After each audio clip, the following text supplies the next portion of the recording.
G'day and welcome back to the channel, the place to be if you're ready to quit capping your income by working with clients and instead skyrocket those sales by launching a six-figure course. Thing is though, if you're working with clients right now and you don't have very good boundaries, that's likely not going to happen. Time and time again, I talk to entrepreneurs who have the most amazing systems and knowledge stuck in their minds that they would love to translate into a course format to build a scalable business that no longer relies on their time for money.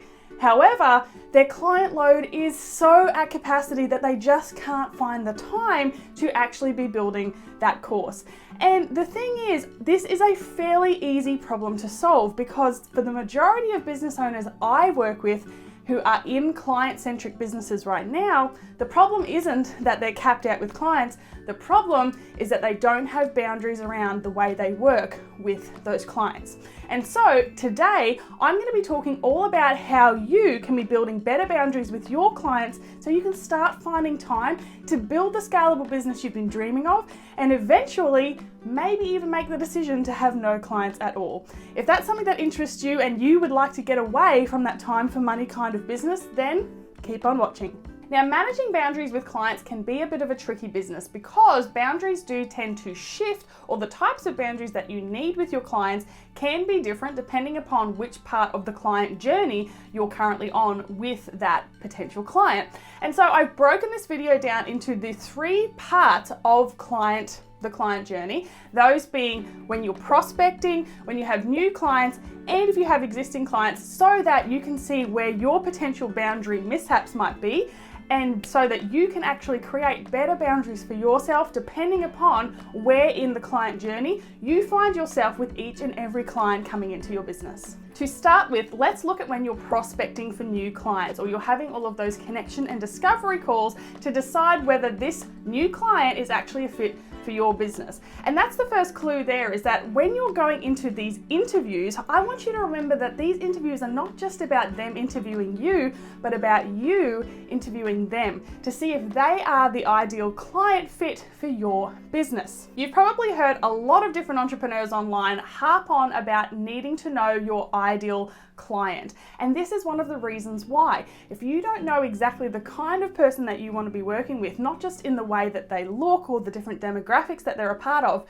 but also the way that they will treat you and the kind of attitude that they have towards working with other business owners, then you're likely to attract in the wrong types of clients and actually say yes to clients that you should be giving a big no deal to. A big part of that is looking at how these people treat you during these initial stages of the client relationship. For instance, do they turn up on time to the meeting that you put in your calendar? If not, maybe there are sometimes legitimate reasons why people can't make a meeting. Did they abide by the stipulations you have in rescheduling or cancelling? Were they forthcoming? Were they communicative? You can start to ask all of these questions and figure out for yourself, where is your boundary to the point where if they didn't meet it, is it an instant, no, sorry, this is not an ideal fit for me? You need to feel confident even at that stage to check in with your gut and realize that if it's saying to you, no, this doesn't feel right, to trust it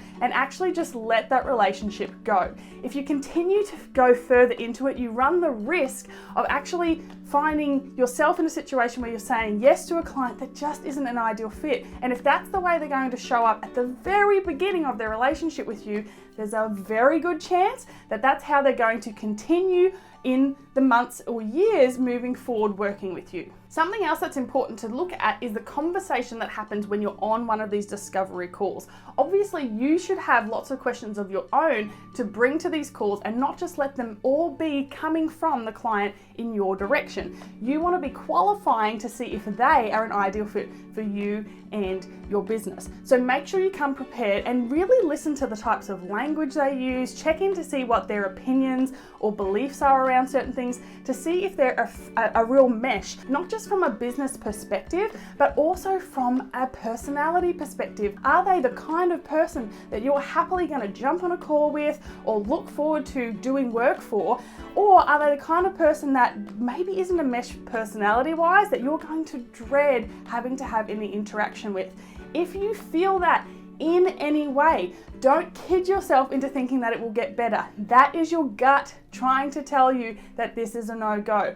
More than anything, I'm going to be encouraging you to listen to your gut in all of these instances, because I promise you, when you say no to a client that's not an ideal fit, you actually create space, both energetically and physically in your business, for the kind of clients that are going to make coming into your business and your job so much more enjoyable. Now, let's say that you've decided that the client that you've had this meeting with feels like a good fit, and you say, yes, I'm ready to take you on as a client. Congratulations. The thing is though, it's not the end of where boundaries are placed. You actually need to start putting in some even more stringent boundaries to make sure that the relationship that carries through will be really conducive to you and to their business, or to whatever it is that they're coming to you for. It's so important at this stage that you set boundaries in the beginning. It's so much harder to set boundaries with existing clients.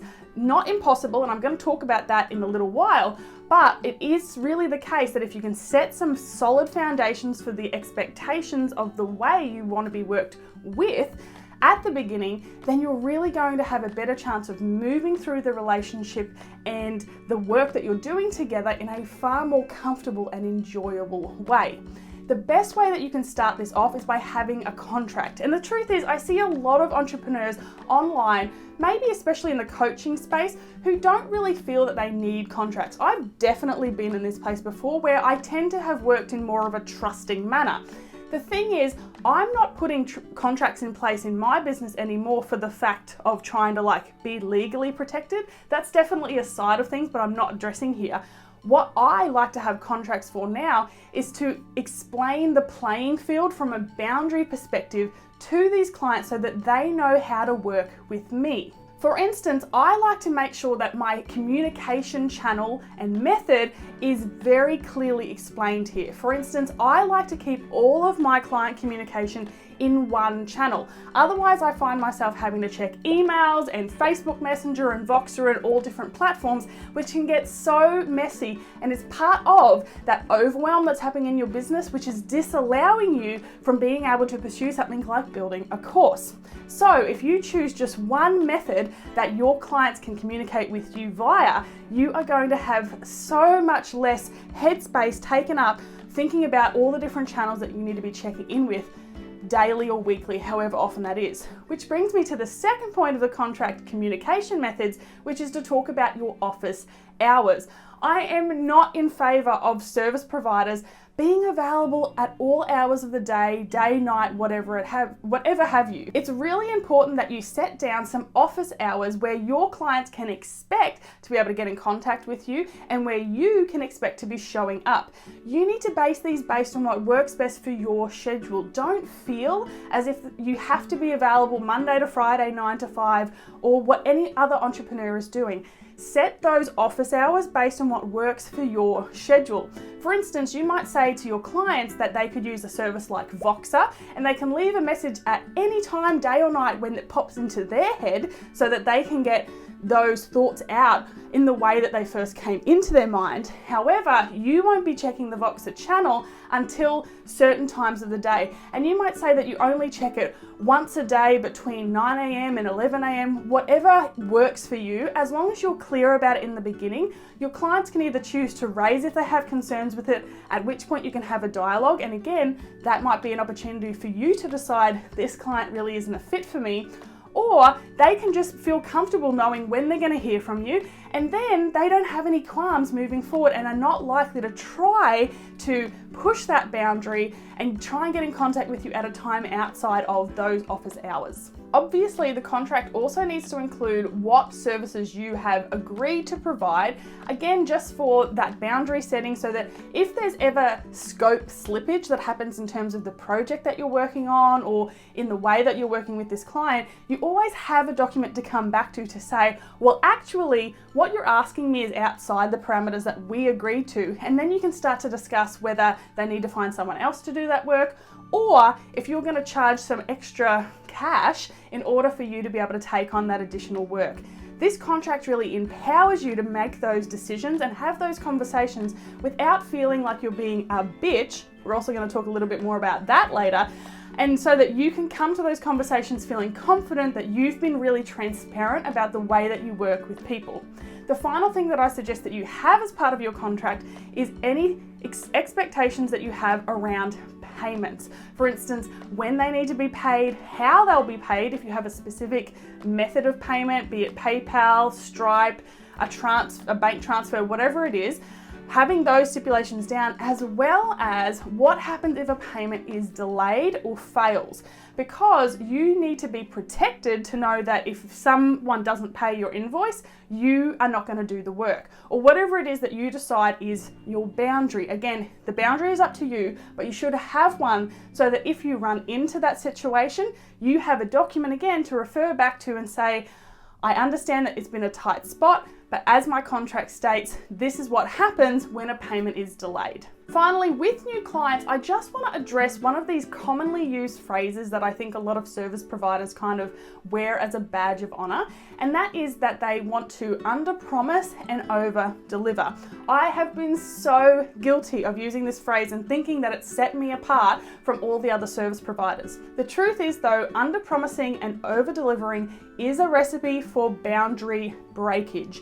And I really want to encourage you not to do this, because as you do this for your clients, and especially if they're long-term clients, they're going to start to expect that that's the level at which you will work with them. And if you're over-delivering on the promises that you made, it often means that you're doing more work than you budgeted for or scheduled for, and you're actually breaking your boundary and filling your very precious time with work that you didn't expect. For this reason, I really recommend that you just deliver on what you promise. Change this record going on in your head and don't feel that you have to go above and beyond in order to stand out.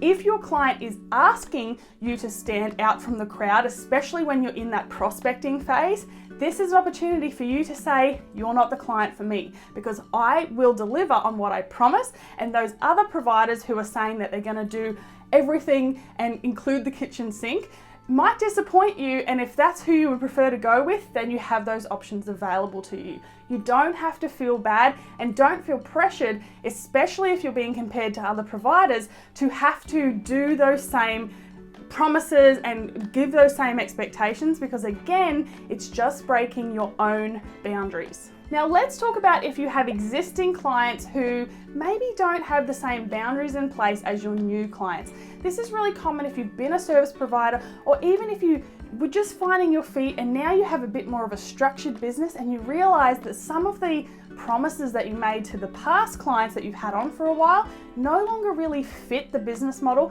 you're trying to pursue into the future. Like they can kind of work around and push the boundaries a little bit because they've been so consistently a good client. I pulled a friend up on this recently who was saying to me, yeah, but she is an ideal client, and therefore I don't mind when she asks me to book a meeting outside of my normal hours. For me, that's a red flag, because if she was an ideal client, she wouldn't be asking you to step outside your boundaries. So I really want to remind you that knowing who your ideal client is so important. And part of the way that they treat you is to not ask you to step outside the boundaries, and instead to respect and understand that by you having boundaries actually makes you a better service provider to them. I also want to empower you to feel confident in installing new boundaries with existing clients as your business grows and evolves. The truth is that as your business does evolve, sometimes you outgrow a previous client. And unfortunately, it's one of those sad things where it might be the case, no matter how lovely of a client they may have been in the past, that the relationship no longer works, especially if they're not willing to come to the party on the new boundaries that you install. My suggestion is to install new boundaries gently and to give a long lead time, not super long, but long enough for them to feel comfortable and get familiar with the new way of working with you. This might look like getting on a call with them or sending an email to say, this is the new boundary that we're installing. For instance, I will no longer be replying to emails between these hours, and instead I'm installing some new office hours where you can get a hold of me. These are the new channels. I'm going to be installing these from this date. And until then, if you have any questions, feel free to reach out and I'd be happy to answer them. This opens it up as a dialogue for your client to be able to ask any questions and alleviate any concerns they might have about this new way of working with you.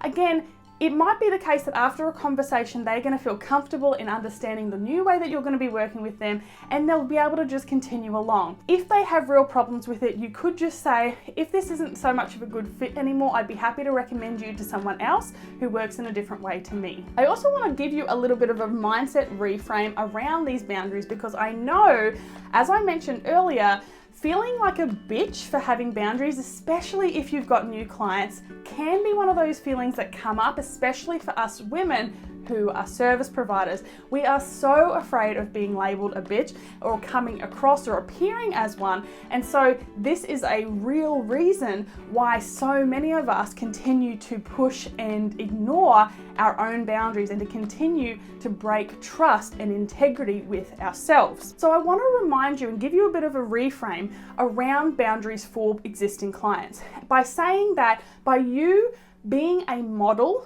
of the kind of business owner who really adheres to their boundaries and really honors them and doesn't allow anyone else to push them on your behalf, you are modeling that kind of behavior to other business owners, or even just to other people if you're not necessarily working with business owners in your business. By being that model, you actually are giving them both inspiration and permission to do the same in their own lives and businesses.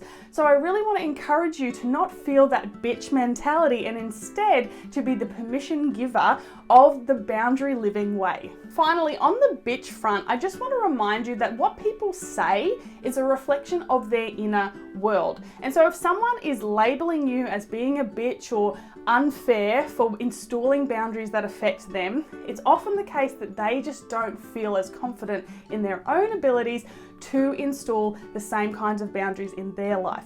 So don't take it so much as a personal attack, and instead you can look at it as the case that they are just not at that same level of understanding around the way that they run their lives and business as you are. When it comes to boundaries, working with clients is really only one area where we need to be really boundaried, and yet there are so many others. One that comes to mind that is such a time sucker for entrepreneurs is boundaries around social media. And that's why in my video next week, I'm going to be talking all about the kind of boundaries you can put in place to better utilize and actually grow your Instagram. So if you'd like to check that out, make sure you hit that subscribe button and the notification bell, where I'm going to be breaking down all my top tips and tricks. But for now, I'd love to know which boundary was your favorite. Pop it in the comments below, and which one are you going to be installing in your business? I look forward to hearing about that. But for now, I hope you continue to build your freedom reality, and I look forward to seeing you in the next video.